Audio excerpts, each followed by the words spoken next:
প্রতিদিন সকালে একঘেয়েমি খাবার খেয়ে বিরক্ত হয়ে গেছেন? তাহলে এভাবে একটু ট্রাই করে দেখবেন। আমার কাছে কিন্তু বেশ ভালো লেগেছে। আমি একটু চিড়ে নিয়েছি ধুয়ে পরিষ্কার করে, তারপর নিয়েছি সাথে কলা আর সাথে ছিল পাকা মিষ্টি আম। তার সাথে ছিল একটু আঙ্গুর ফল ছোট ছোট করে কেটে নিয়েছি। দেখতে কিন্তু বেশ সুন্দর লাগছে আর লোভনীয় লাগছে। সকালের ব্রেকফাস্ট আর দিয়েছি একটু মিষ্টি করার জন্য মধু। কেমন হলো ভিডিওটা অবশ্যই জানাবেন।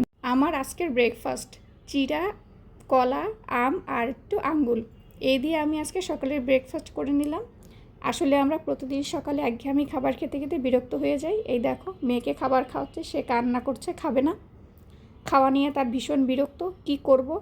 মাঝে মাঝে আমিও খুব বিরক্ত হয়ে যাই। খাবার খেতে গেলেই তার নানা বাহানা, খাবার খাবে না, এটা খাবে না, সেটা খাবে না, এই নিয়ে ভীষণ বিরক্ত করে।